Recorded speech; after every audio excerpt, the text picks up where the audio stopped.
ప్రభునామానికి మహిమ కలుగును గాక. కూడొచ్చిన మీ అందరికీ మన ప్రభువును ప్రియరక్షకుడునైన యేసుక్రీస్తు వారి శ్రేష్టమైన నామములో శుభములు మరియు వందనాలండి. ఆదికాండం 28వ అధ్యాయాన్ని ధ్యానం చేసుకుంటున్నాం. 10వ వచనం నుంచి చివరి వరకు చదువుతాను.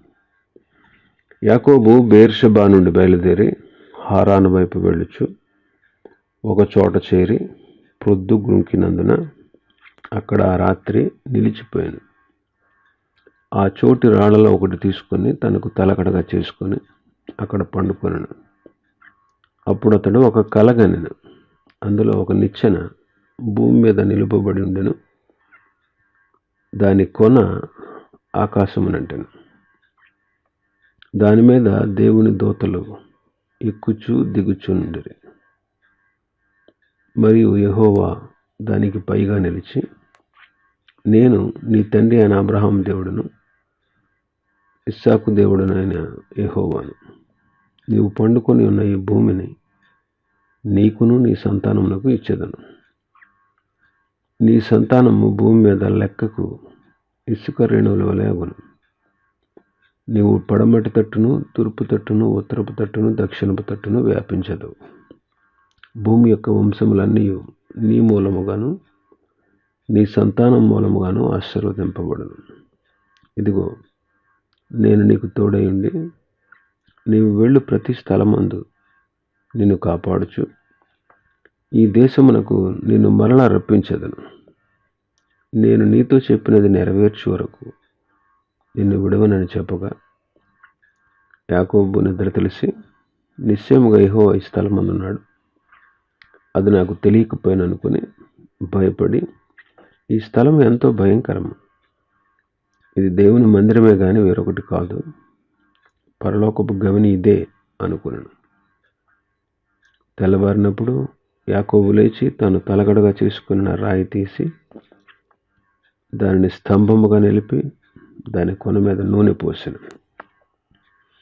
మరియు ఆ స్థలమునకు అతడు బేతెల్ అని పేరు పెట్టెను. అయితే మొదట ఆ ఊరి పేరు లూజు. అప్పుడు యాకోబు, నేను తిరిగి నా తండ్రి ఇంటికి క్షేమంగా వచ్చినట్లు దేవుడు నాకు తోడై ఉండి నేను వెళుచున్న ఈ మార్గములో నన్ను కాపాడి తినుటకు ఆహారమును ధరించుకొనుటకు వస్త్రములను నాకు దయచేసిన ఎడల యెహోవా నాకు దేవుడై ఉండును. మరియు స్తంభముగా నేను నిలిపిన ఈ రాయి దేవుని మందిరమగును. మరియు నీవు నాకు ఇచ్చు యావత్తులో 10వ వంతు నిశ్చయముగా నీకు చెల్లించదనని మ్రొక్కుకొనెను. దేవుడు ఈ వాక్యాన్ని మనకు అర్థం చేయించునుగాక. యాకోబు బెయేర్షెబాకు హారానుకు మధ్యలో ఉన్నాడు. ఆ ప్రదేశం పేరు లూజు. అయితే యాకోబు పెట్టిన పేరు బేతేలు. ఒక చోట ప్రొద్దుగుంకినప్పుడు అక్కడ నిలిచిపోయాడంట. అక్కడ రాత్రి నిలిచిపోయాడు. ప్రొద్దు కృంకుట అంటే చీకటి కమ్ముతుంది. చీకటి శ్రమలకు, శోధనలకు సూచనగా ఉంది. చీకటి శ్రమలకు, శోధనలకు సూచన.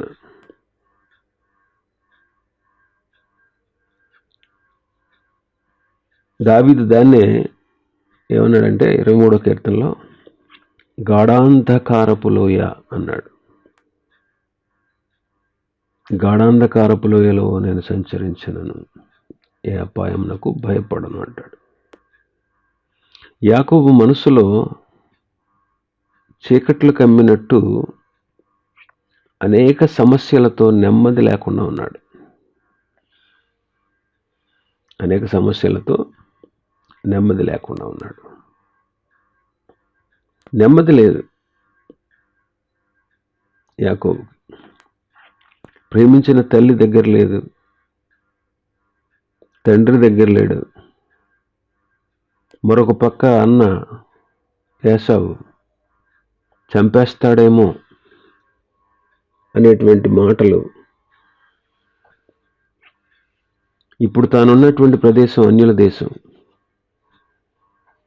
అక్కడ ఎవ్వరూ అతనికి తోడు లేరు. కెనజీయులు, హివ్వీయులు, పెరిజీయులు. ఒక పక్క వారి భయం అతనికి ఉంది. లూజ్ అనే ఈ గ్రామానికి సమీపంగా వచ్చాడు కానీ ఆ గ్రామంలో ప్రవేశించినట్లు లేదు. ఇలాంటి భయాలతో అక్కడే రాయిని తలగడగా చేసుకుని పండుకున్నాడు. ఏమంటే ఇలాంటి భయాల్లో ఎలా నిద్ర పట్టిందంటారు? ఆ సమయంలో యాకోబు బహుశా ప్రార్థన చేసి ఉండొచ్చు. ఎందుకంటే గుడారంలో నివసించాడు కదా, దేవుని గురించి చాలా విషయాలు తెలుసుకుని ఉంటాడు. దేవుని గురించి గుడారంలో నివసించాడు.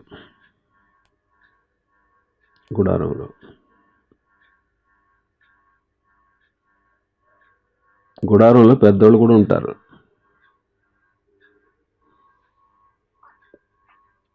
చిన్న వయసులో ఇప్పుడు ఇస్సాకు కొడుకు కదా, ఇస్సాక్కి 40 సంవత్సరాలు అప్పుడు పుట్టారు వాళ్ళు. ఎవరు? యాకోబు, ఏశావులు. వాళ్ళు పుట్టినప్పుడు ఇస్సాకు వయసు 40 years. అబ్రహాము జీవించిన సంవత్సరాలు 175. 175. 175. 100వ సంవత్సరంలో పుట్టాడు ఇస్సాకు. అంటే యాకోబు, ఏశావులు పుట్టేటప్పటికి అబ్రహాము వయసు 140 సంవత్సరాలు. 140. 175 సంవత్సరాలు బ్రతికాడంటే 140 సంవత్సరాలు తీసేస్తే 175లోంచి 35 సంవత్సరాలు. అంటే 35 సంవత్సరాలు వయసు వచ్చేంత వరకు యాకోబు, ఏశావులకు అబ్రహాము తెలుసు. అబ్రహాము ఎలాంటి వాడు? తన ఇంటి వారందరినీ భయభక్తులు కలిగి ఉండ నేర్పినటువంటి వాడు.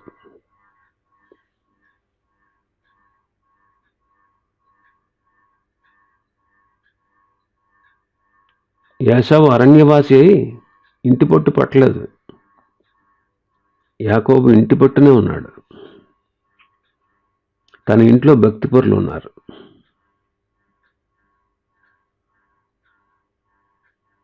అవునా కదా? అందుకే భక్తిని కూర్చున్నటువంటి విషయాలు యాకోబుకు తెలుసు.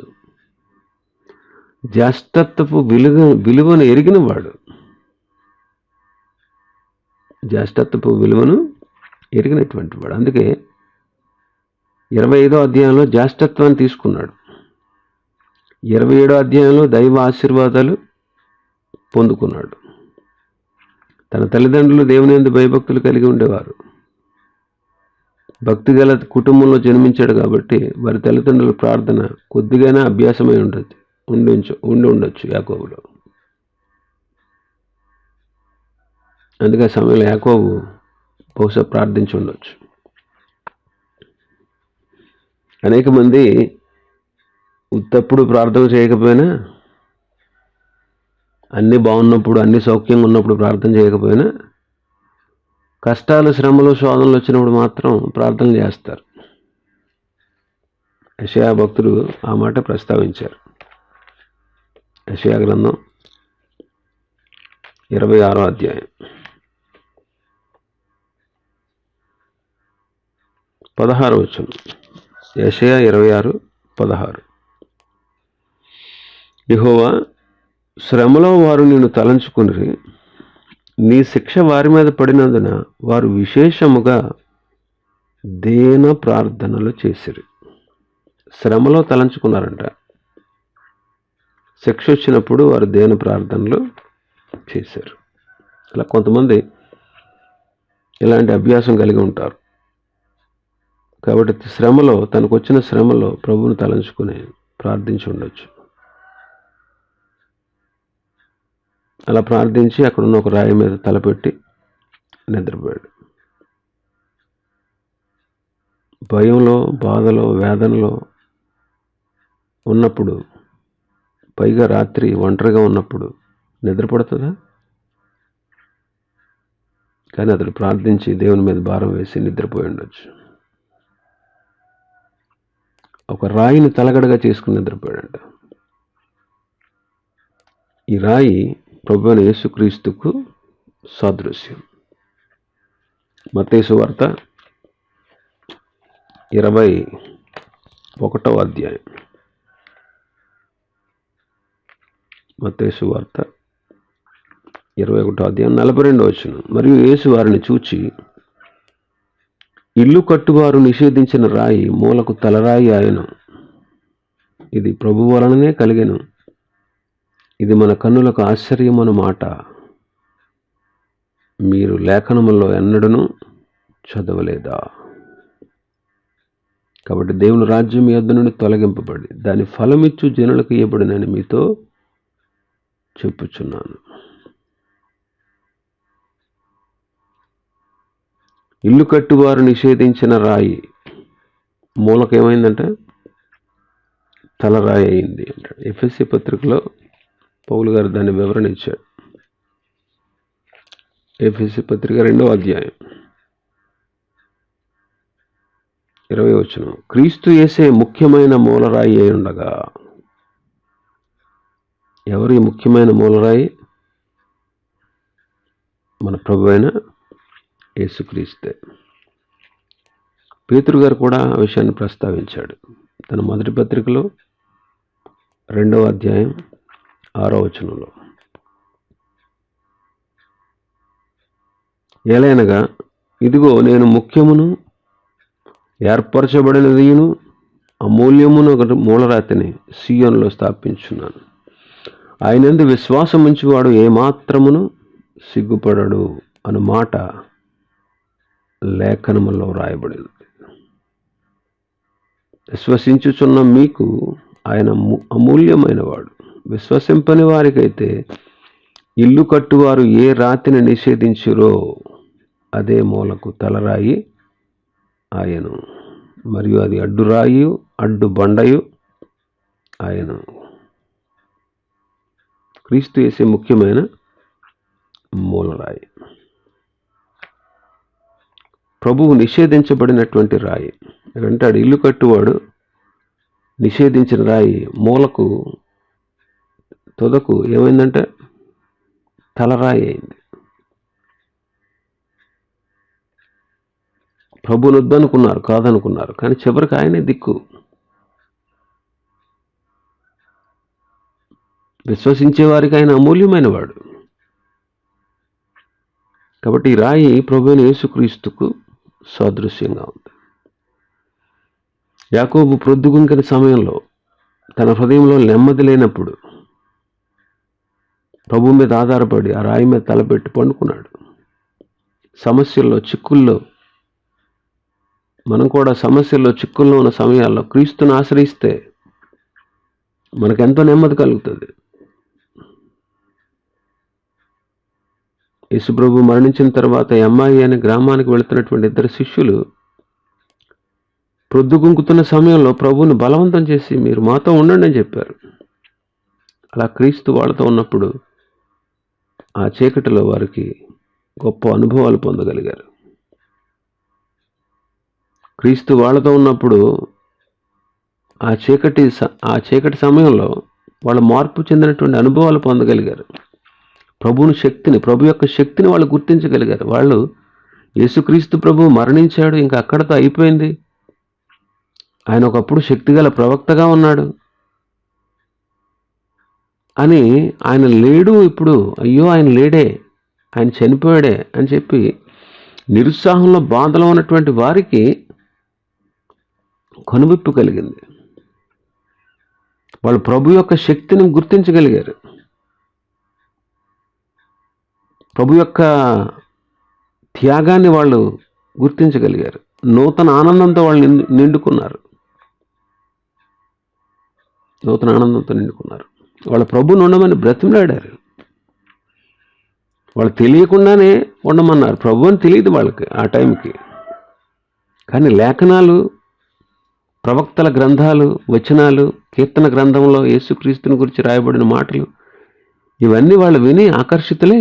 ఈయన ఇంకా కాసేపు ఉంటే బాగుండు మనతోటి, ఈ రాత్రికి మనతో ఉంటే బాగుండు అనుకున్నారనమాట. ఆయన అలా ఉండగా వారి జీవితాల్లో ప్రభు యొక్క శక్తిని గుర్తించగలిగారు. ప్రభు చేసిన త్యాగం వారు కన్నులారా చూడగలిగారు. నూతన ఆనందంతో, నిరుత్సాహంలో, దుఃఖంలో, విచారంతో ఉన్నటువంటి వాళ్ళు నూతన ఆనందాన్ని పొందగలిగారు. కారణం వాళ్ళు ప్రభువును ఉండమన్నందుకు.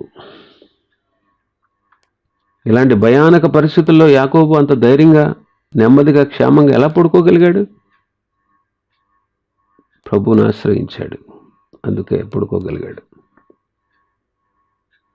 ప్రొద్దుగుంకు సమయంలో దావీదు ప్రభువును ఆశ్రయించినందున పాపంలో పడిపోయాడు.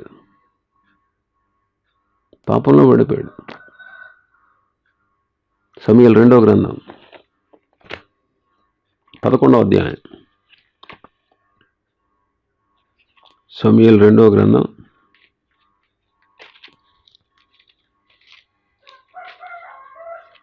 11వ అధ్యాయం 2వ వచనం నుంచి. ఒకనొక దినమున ప్రొద్దుగుంకు వేళ దావీదు పడక మీద నుంచి లేచి రాజనగరి మిద్ది మీద నడుచుచు పైనుండి చూచుచుండగా స్నానము చేయి ఒక స్త్రీ కనబడెను. ఆమె బహు సౌందర్యవంతుడి చూచి దావీదు దాని సమాచారం తెలుసుకుంటూ దూతను పంపాడు. చూడండి, ఇక్కడ ప్రొద్దుగుంకు వేళ,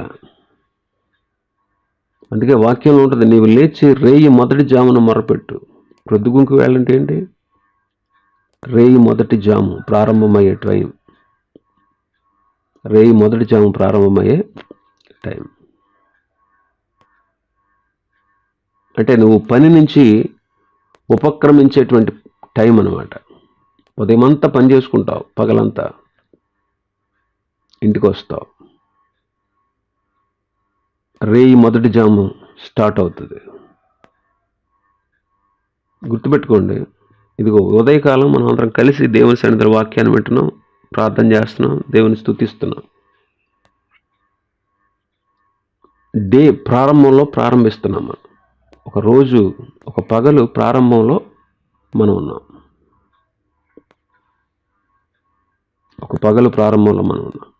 ముందుగా ప్రభుని ప్రార్థిస్తున్నాం. రేయి ప్రారంభంలో కూడా మనం దేవుని సన్నిధిలో ఉంటే మనకు మంచిది.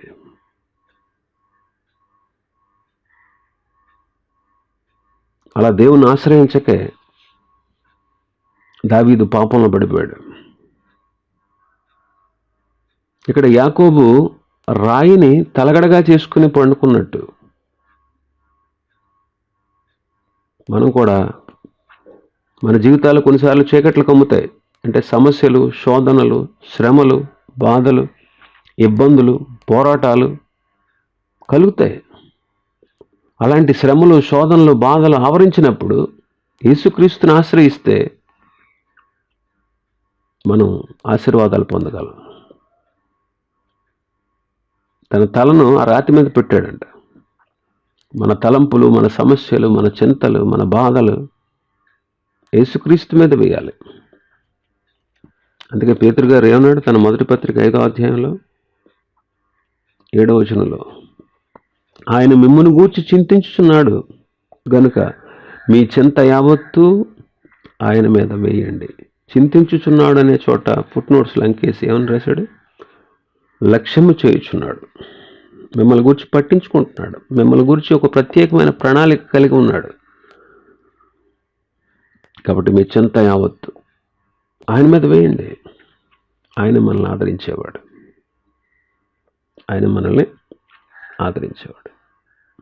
12వ వచనంలో మనం చూస్తే అతడు ఒక కల కన్నాడంట. అందులో ఒక నిచ్చెన భూమి మీద నిలబెట్టి ఉంది. దాని కొన ఆకాశాన్ని అంటుతుంది. దాని మీద దేవుని దూతలు ఎక్కుచు దిగుచు ఉన్నారు. దేవుని దూతలు ఎక్కుచు దిగుచు ఉన్నారు. ఒక పెద్ద నిచ్చెన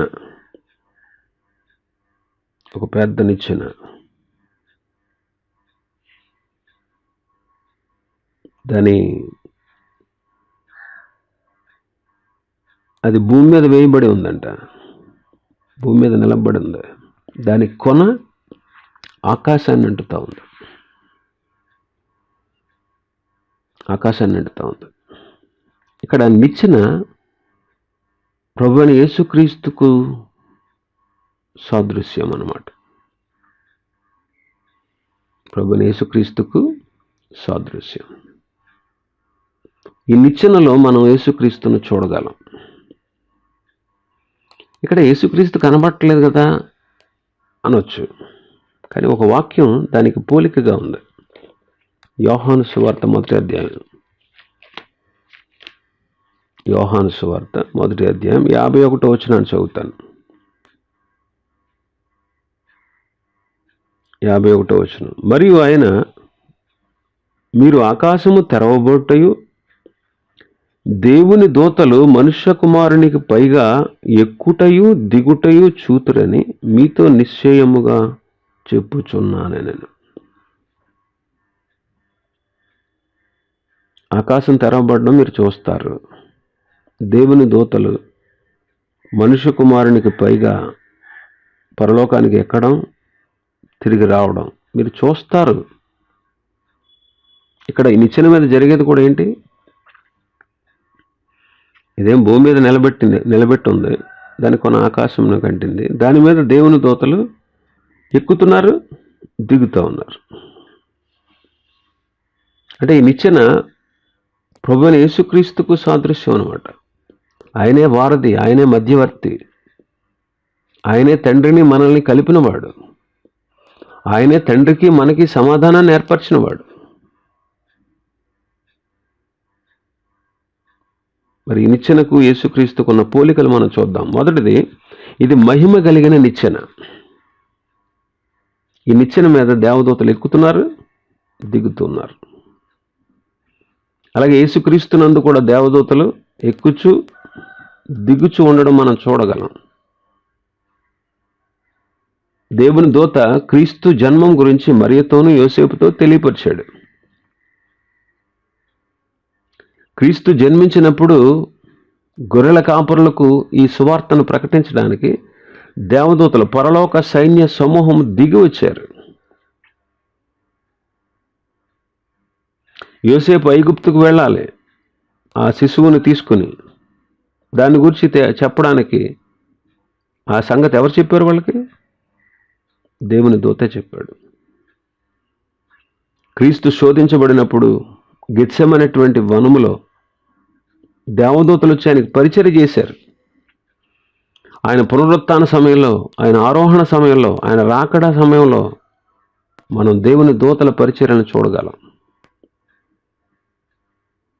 దేవుని దూతల పరిచర్యలు మనం చూడగలం. ఆయన పునరుత్థాన సమయంలో తిరిగి లేచినప్పుడు దేవదూతలే చెప్పారు ఆ మాట. ఆయన లేడు, ఇక్కడ లేచి ఉన్నాడు.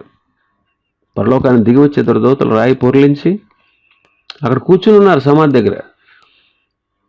దేవదూతలు, ఏంటి మీరు వెతుకుతున్నారు? సజీవుడైన వాడిని మృతుల్లో ఎందుకు వెతుకుతున్నారు? ఆయన ఇక్కడ లేడు, లేచి ఉన్నాడు. ఇదిగో ప్రజలందరికీ కలగబో మహా సంతోషకరమైన సువార్తమానం నేను మీకు తెలియజేస్తున్నాను. దావీదు పట్టణం అంత రక్షకుడు మీ కొరకు పుట్టి ఉన్నాడు.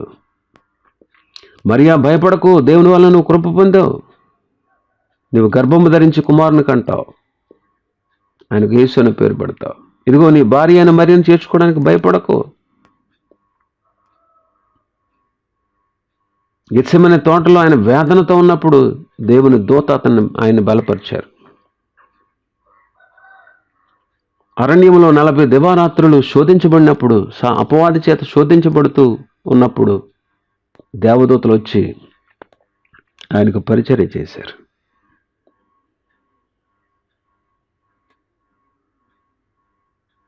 ఆయన మరణించినప్పుడు, ఆయన సమాధి చేయబడి తిరిగి లేచిన రోజున దేవదూతలు వచ్చి ఆయన ఇక్కడ లేడు, తిరిగి లేచాడని చెప్పారు. ఆయన ఆరోహణుడైనప్పుడు గలిలయ మనుషులారా, మీరు ఎందుకు తేరి చూస్తున్నారు?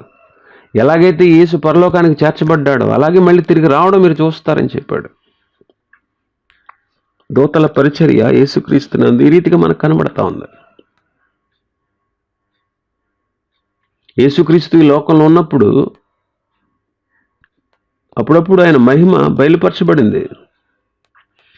ఆయన మహిమ గల పరిచర్య ఈ లోకంలో జరుగుతూ ఉండగా దేవదూతలందరూ తొంగి చూశారంట. పేతురు రాసిన పత్రికలు అంటాడు కదా, పేతురు రాసిన పత్రిక మొదటి పత్రిక 1వ అధ్యాయం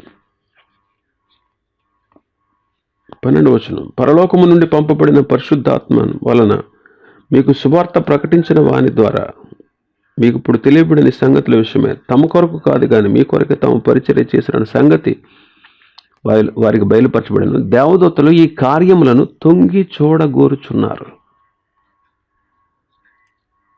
దేవదూతలు ఈ కార్యాలని అంటే యేసుక్రీస్తు యొక్క శ్రమలు, ఆ తర్వాత కలగబోయేటువంటి మహిమలు, పరిశుద్ధాత్మను భూమి మీదకి పంపడం,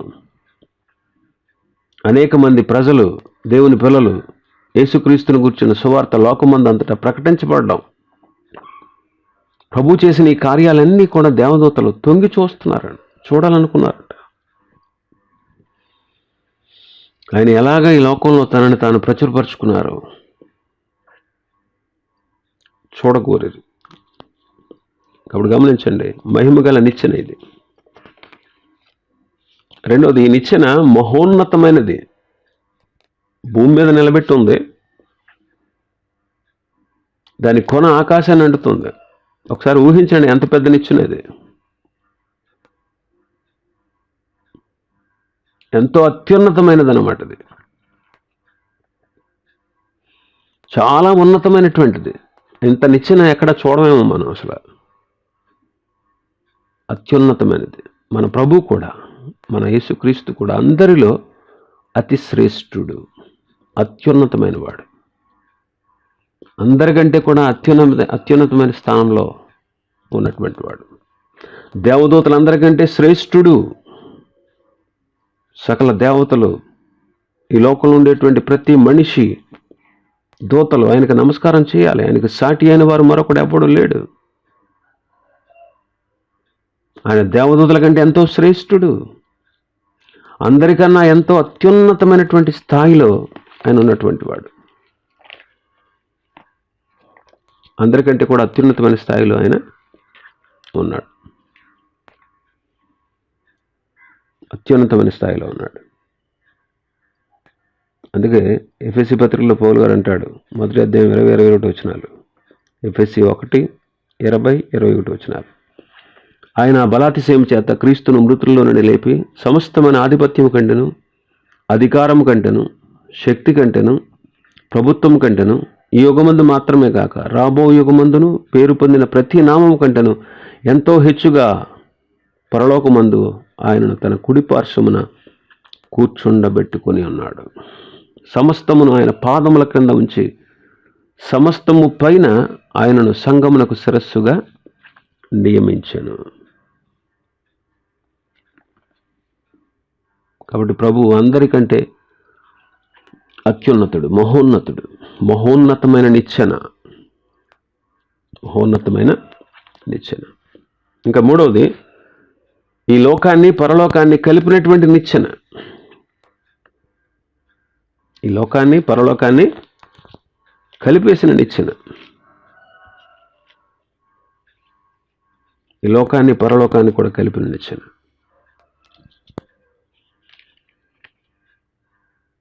దేవుని సంకల్పం కూడా అదే కదా. కొలస్సీ పత్రిక 1వ అధ్యాయం, కొలస్సీ పత్రిక 1వ అధ్యాయం 19-20 వచనాలు, ఆయన యందు సర్వసంపూర్ణత నివసింపవలననియు ఆయన శిలువ రక్తం చేత సంధి చేసి ఆయన ద్వారా సమస్తమును, అవి భూలోకమందున్నవైనను పరలోకమందున్నవైనను, వాటన్నిటిని ఆయన ద్వారా తనతో సమాధానపరుచుకొనవలనని తండ్రి అభిష్టమాయను. అందుకే గతకాలం ముందు దేవునికి దూరస్తులైనటువంటి మనం మన దుష్క్రియల వలన మన మనస్సులో విరోధభావం కలిగి ఉన్నటువంటి మనల్ని కూడా ఆయన సన్నిధిని పరిశుద్ధులుగా, నిర్దోషులుగా, నిరపరాధులుగా నిలబెట్టుటకు మాంసయుక్తమైన దేహం ముందు మరణం వలన ఇప్పుడు మనల్ని సమాధానపరిచారు. కాబట్టి ఇహపరములను కలిపినటువంటి నిచ్చెన పరలోకంలో ఉన్నటువంటి దేవదూతల్ని, భూమి మీద ఉన్నటువంటి మనుషుల్ని యేసుక్రీస్తునందు ఐక్యపరచాలి. ఈ ఐక్యతకు మూల కారణం యేసుక్రీస్తు శిలువలో చిందించిన రక్తం. కాబట్టి ఇహపరములను కలిపినటువంటి నిచ్చెన ఇది. ఈ నిచ్చెన అనగానే మనకు గుర్తు రావాల్సింది ప్రభువైన యేసుక్రీస్తు. నిచ్చెన యేసుక్రీస్తుకు సాదృశ్యం. కాబట్టి ఆయన ఇహాన్ని పరలోకాన్ని కలిపినటువంటి వాడు. 4వది, భూమి మీద ఉంది, ఆకాశంలో ఉంది. ఈ నిచ్చెన భూమి మీద నిలబెట్టబడింది, కొన ఆకాశానికి అంటుతా ఉంది. అలాగే ఇప్పుడు యేసుక్రీస్తు పరలోకంలో ఉన్నాడు, భూమి మీద ఉన్నాడు. పరలోకంలో ఉన్నాడు, భూమి మీద కూడా ఉన్నాడు. యోహాను సువార్త 3వ అధ్యాయం 13వ వచనం, మరియు పరలోకము నుండి దిగి వచ్చిన వాడే, అనగా పరలోకములో ఉండు మనుష్య కుమారుడే తప్ప పరలోకమునకు ఎక్కిపోయిన వాడు ఎవడను లేడు.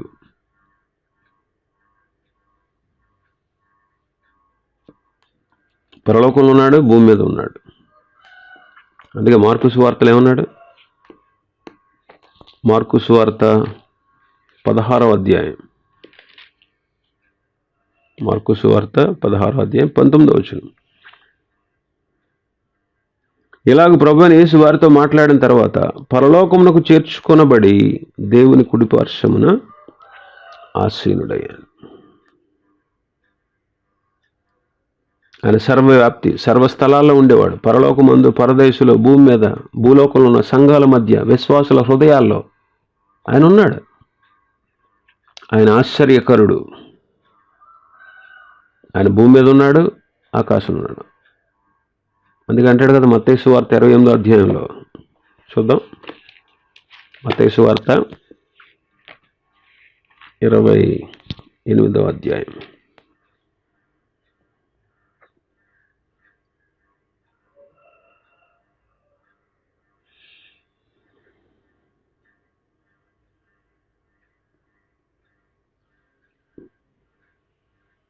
యుగ సమాప్తి వరకు సదాకాలము నేను మీతోనే ఉన్నాను. 18వ వచనంలో అంటాడు చూడండి, అయితే యేసు వారి యొద్దకు వచ్చి, పరలోకమందును భూమి మీదను నాకు సర్వాధికారం ఇవ్వబడి ఉన్నది అంటాడు. పరలోకమందు, భూమి మీద సర్వాధికారం ఆ ప్రభుదే. కాబట్టి భూమి మీద ఉన్నాడు, ఆకాశంలో, పరలోకంలో తండ్రి కుడి పార్శ్వమందు ఆసీనుడై ఉన్నాడు. సర్వస్థలాల్లో ఉన్నాడు. పరలోకమందు ఉన్నాడు, పరదేశంలో ఉన్నాడు, భూలోకంలో ఉన్నాడు. పరదేశంలో జీవవృక్ష ఫలం ప్రభువైన యేసుక్రీస్తే. విశ్వాసుల హృదయాల్లో ఆయన ఉన్నాడు. ఆయన ఆశ్చర్యకరుడు. ఇంకా 5వది మనం చూస్తే, దేవునికి మానవునికి మధ్య ఉన్న నిచ్చెన. నిచ్చెన పైనేమో దేవుడు, నిచ్చెన క్రింద యాకోబు ఉన్నాడు కదా. చూడండి 13వ వచనం, మరియు యెహోవా దానికి పైగా నిలిచి. ఈయన ఎక్కడున్నాడు? యాకోబు నిచ్చెన కింద భాగంలో ఉన్నాడు. నిచ్చెన పైన దేవుడు, నిచ్చెన క్రింద యాకోబు ఉన్నారు.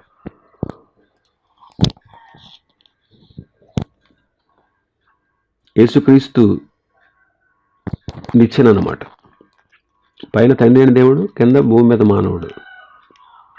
ఆయన మధ్యవర్తి. ఆయన ఎవరు? మధ్యవర్తి. దేవునికి మానవునికి మధ్యగా ఉన్నటువంటి నిచ్చెన అన్నమాట. అందుకే అంటాడుగా, దేవుడు ఒక్కడే, దేవునికి మానవులకు మధ్యవర్తి ఒక్కడే. ఆయన క్రీస్తు యేసును నరుడు అంటాడు పౌలు గారు తిమోతి పత్రికలో. దేవుడై ఉండి మానవుడిగా అవతరించాడు. ఆయన సంపూర్ణ దేవుడు, సంపూర్ణ మానవుడు. ఈ రెండు స్వభావాలు యేసుక్రీస్తునందు ఉన్నాయి. కాబట్టి మధ్యవర్తిగా ఉండడానికి సరిపోయిన వాడు ఆయనే. మధ్యవర్తిగా ఉండడానికి సరిపోయినవాడు ఆయన. ఆయన సంపూర్ణ మానవుడు, సంపూర్ణ దేవుడు. దేవునికి మానవులకు మధ్యవర్తిగా నిలిచినటువంటి నిచ్చెన ఆయన. ఇంకా ఆరోది, ఈ నిచ్చెన పరలోకమందున్నటువంటి దేవుని యొక్క ప్రత్యక్షతను యాకోబుకి ఇచ్చింది. దేవుడే ఆ నిచ్చెన మీద నుండి మాట్లాడుతున్నాడు. దేవుడే నిచ్చెన మీద నుండి యాకోబుతో మాట్లాడుతున్నాడు. అంటే దేవుణ్ణి బయలుపరిచిన వాడు.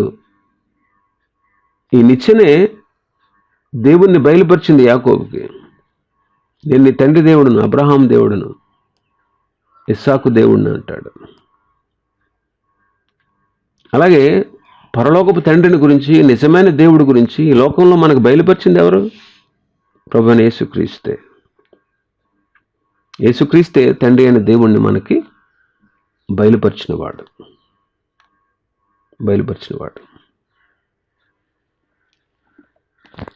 ఆయనే మనకు బయలుపరిచాడు. పూర్వకాలంలో నానా సమయాల్లో నానా విధాలుగా ప్రవక్తల ద్వారా మన పితరులతో మాట్లాడిన దేవుడు ఈ దినముల అంతమందు కుమారుడైన యేసుక్రీస్తు ద్వారా మనతో మాట్లాడాడు. ఆయన దేవుని మహిమ యొక్క తేజస్సు, ఆయన తత్వం యొక్క మూర్తిమంతమై తన మహత్తు గల మాటల చేత సమస్తాన్ని నిర్వహించేవాడని చదువుతున్నాం మనం హెబ్రీ పత్రిక 1వ అధ్యాయంలో. యేసుక్రీస్తు ప్రభుని గురించి ఆయనే తండ్రిని బయలుపరిచాడు. శిష్యులు కూడా అంటారు, తండ్రిని మాకు బయలుపరచు బాబు, మాకు అదే చాలంటారు. పరలోకమందున్నటువంటి దేవుణ్ణి ఈ లోకానికి, లోకస్తులకు ప్రత్యక్షపరిచిన నిచ్చెన మన ప్రభువైన యేసుక్రీస్తే. ఆయన ద్వారానే, యేసుక్రీస్తు ద్వారానే తండ్రి అయిన దేవుని గురించి, నిజమైన దేవుడి గురించి తెలుసుకున్నాం. ఆయన ద్వారానే పరలోక సంబంధమైన విషయాలు మనకు బోధపడ్డాయి. ఇంకా ఈ నిచ్చెన ఆదరణ నిచ్చెన అని చెప్పుకోవచ్చు. ఆదరణ ఇచ్చిన నిచ్చెన. భయంతో ఉన్నాడు, దిగులుతో ఉన్నాడు, పారిపోతున్నాడు. మరణ భయం అతను పట్టుకుంది యాకోబుకి. అయితే ఆ నిచ్చెన మీద ప్రభు కనబడి అతనికి వాగ్దానాలు చేశాడు. ఈ వాగ్దానాలు యాకోబుకి ఎంతో ఆదరణ కలిగించాయి. అలాగే యేసుక్రీస్తు కూడా మనకు ఆదరణకర్త. పాపంలో పడిపోయినటువంటి మనల్ని ఆదరించినటువంటి వాడు. ఒకని తల్లి వాడిని ఆదరించినట్లు దేవుడే మనల్ని ఆదరించాడు. ఎలాంటి పరిస్థితుల్లోనైనా మనం కృంగిపోక్కర్లేదు. ఎలాంటి పరిస్థితులు ఎదురైనా సరే, ఎలాంటి విషమకర పరిస్థితులు గుండా మనం ప్రయాణించాల్సి వచ్చినా మనం భయపడాల్సిన పని లేదు. ప్రభువైన యేసుక్రీస్తు అనేటువంటి ఆదరణకరమైన నిచ్చెన మనతో ఉన్నాడు. అందుకే దావీదు అంటాడు, నీ రెక్కల చోట నేను దాక్కుని ఉత్సాహధ్వని చేస్తాను అంటాడు దావీదు. కాబట్టి మనకు ఆదరణ, అన్ని పరిస్థితుల్లో ఆదరణ ఇచ్చేటువంటి నిచ్చెన అయిన యేసుక్రీస్తుని బట్టి మనం అతిశయించాలి. ఇంకా మనం చూస్తే ఈ నిచ్చెన వేయడం ఎందుకు? ఎక్కడం కోసమే కదా. ఇది భూమి మీద నిలబెట్టి ఉంది, దాని కొన ఆకాశాన్ని అంటుతా ఉంది. అంటే ఇది పరలోకానికి, భూమి మీద నుంచి మానవుడు పరలోకానికి వెళ్ళేటువంటి మార్గం అన్నమాట. ఎందుకు ఈ నిచ్చెన వేయడం అంటే ఎక్కడం కొరకే. ఎందుకు వేస్తాం మన నిచ్చెన చెప్పండి? పైకి ఎక్కడం కొరకే కదా మనం నిచ్చెన వేసేది. అలాగే పరలోకానికి మనల్ని తీసుకెళ్లేటువంటి మార్గం, ఏకైక మార్గం ఎవరు? మన ప్రభు అయిన యేసుక్రీస్తు. ఆయనే మార్గం. మనల్ని పరలోకానికి తీసుకువెళ్ళేటువంటి మార్గం ఆయన. మన పరలోకానికి తీసుకువెళ్ళేటువంటి మార్గం. అందుకే అంటాడు కదా, సిలువ మీద దొంగతో ప్రభు ఏమన్నాడు? నేడు నీవు నాతో కూడా పరదేశంలో ఉంటావు అన్నాడు. మనల్ని ప్రతి దుష్కార్యం నుంచి తప్పించి పరలోక రాజ్యము చేరినట్లు ఆయన మనల్ని రక్షిస్తాడు అంటాడు పౌలు గారు తిమోతి పత్రికలో. నిచ్చెన ఎందుకంటే పరలోకానికి వెళ్ళడం కొరకు. అలాగే యేసుక్రీస్తు ప్రభు పరలోకానికి మనల్ని తీసుకెళ్లేటువంటి ఏకైక మార్గం. ఇక్కడ ఈ నిచ్చెన ఒకటే, ఈ నిచ్చెన ఒక్కటే. అలాగే యేసుక్రీస్తు కూడా ఒక్కడే. నేనే మార్గము, నేనే సత్యము, నేనే జీవమైన నా ద్వారా తప్ప ఎవడు తండ్రి వద్దకు రాడు అంటాడు యోహాను సువార్త 14:6. అపోస్తలుల కార్యం 4:12 అంటాడు, ఆకాశము క్రింద మనుషుల్లో ఇవ్వబడిన మరి ఏ నామములను మనం రక్షణ పొందలేము అంటాడు. కాబట్టి నిచ్చెన ఒక్కటే, యేసుక్రీస్తు కూడా ఒక్కడే. ఆయన ఒక్కడే నేను పరలోకానికి తీసుకెళ్ళగలడు. ఆయన ఒక్కడే నీ పాపాలు పరిహరించగలడు. ఆయన ఒక్కడే నీ జీవితంలో అద్భుతాలు ఆశ్చర్యకార్యాలు చేయగలడు. ఆయన ఒక్కడే నిన్ను నిత్య నాశనానికి తప్పించగలడు. ఆయన ఒక్కడే నీ పాపాలన్నిటిని పరిహరించగలడు. ఆయన ఒక్కడే, ఇంకొకడు లేడు, ఇంకొకటి వల్ల కాదు. ఆయన ఒక్కడే. ఆయన మాత్రమే చేయగలిగిన కార్యాలు ఇవి. ఆయన మాత్రమే నిన్ను రక్షించగలడు. ఆయన మాత్రమే రాబోయే ఉగ్రత నుంచి నిన్ను తప్పించగలడు. ఆయన మాత్రమే నీ పాపాలు పరిహరించగలడు. ఆయన మాత్రమే నిన్ను మోక్షానికి చేర్చగలడు. ఇది సత్యం, ఇది సత్యం. ఇంకెవ్వరి వల్ల, ఏ మానవుడి వల్ల, మనం దేవుళ్ళుగా పూజించే ఏ దేవుని వల్ల, ఏ దేవత వల్ల కలిగిన కార్యాలన్నమాట యేసుక్రీస్తు ప్రభు మానవుల జీవితాలు చేసేది. నిచ్చెన ఒక్కటే, ఆయన ఒక్కడే, ఆయన ఒక్కడే. అందుకే పౌలు గారు చాలా స్పష్టంగా చెప్తాడు కొరింథీయులకు రాసిన పత్రికలో, కొరింథీయులకు రాసిన పత్రిక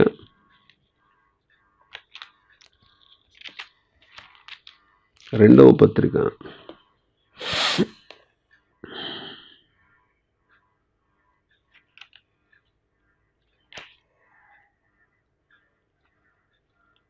మనకు ఒక్కడే దేవుడు ఉన్నాడంటారు. రాజులు అనబడిన వారు, ప్రభులు అనబడిన వారు, దేవతలు అనబడినవి ఉన్నాను, మనకు ఒక్కడే ప్రభు ఉన్నాడంటాడు. కొరింథీయులకు రాసిన పత్రికలో ఉంటుందన్నమాట.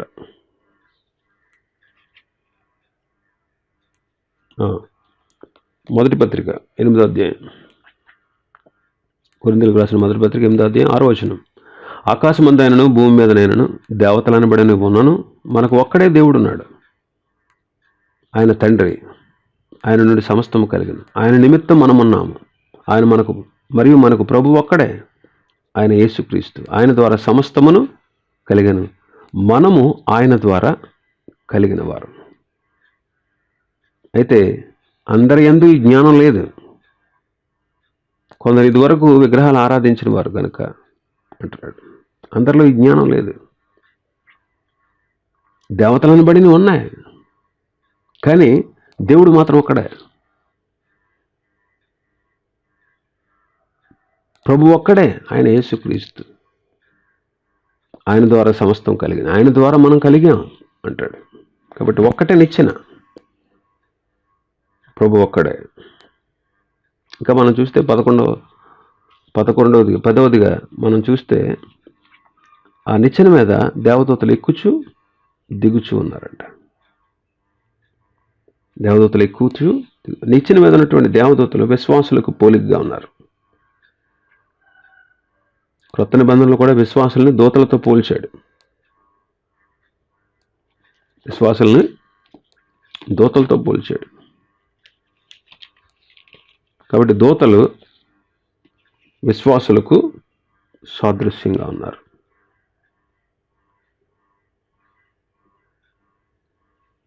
విశ్వాసులకు సాదృశ్యంగా ఉన్నారు.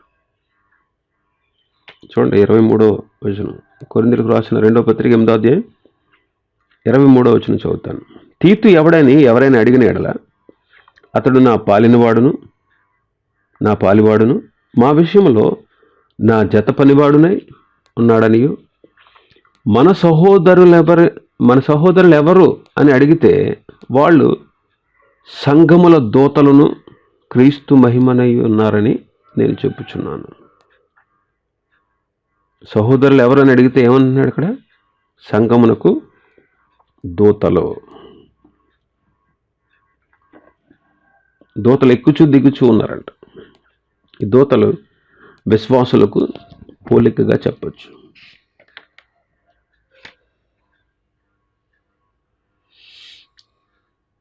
ఎక్కుట దిగుట.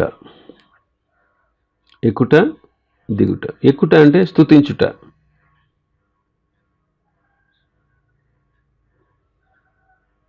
కీర్తన 122:4 ఒకసారి చదివితే మనకు బాగా అర్థమవుతుంది. ఎందుకు ఎక్కుతున్నారో వీళ్ళు ఇక్కడ అని మనం చూస్తే 122:4 ఇశ్రాయేలీయులకు నియమింపబడిన 122 కీర్తన 4వ ఇశ్రాయేలీయులకు నియమింపబడిన శాసనములను బట్టి యెహోవా నామమున కృతజ్ఞతాస్తుతులు చెల్లించుటకై వారి గోత్రములు యెహోవా గోత్రములు అక్కడికి ఎక్కి వెళ్ళును. ఎందుకు ఎక్కడం? ఆయనకు కృతజ్ఞతాస్తుతులు చెల్లించుటకు. ఆయన కృతజ్ఞతాస్తుతులు చెల్లించుటకు. మత్తయి సువార్త 14:23 ఆయన జనసమూహములు పంపివేసి ప్రార్థన చేయుటకు ఏకాంతముగా కొండ ఎక్కిపోయి, సాయంకాలం అయినప్పుడు ఒంటరిగా ఉండి ప్రార్థన చేయుటకు కొండ ఎక్కి వెళ్ళాడు. ప్రార్థన చేయుటకు ఏకాంతముగా కొండ ఎక్కిపోయి.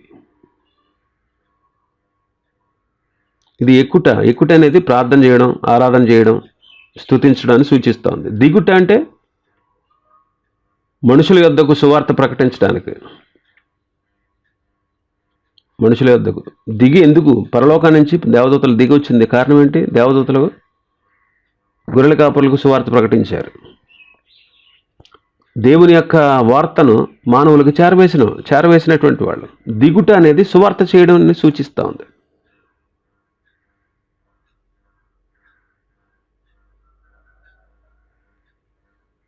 ఎక్కుట దిగుట. విశ్వాసులైనటువంటి మనం ప్రభుని స్తుతించి ప్రార్థించాలి.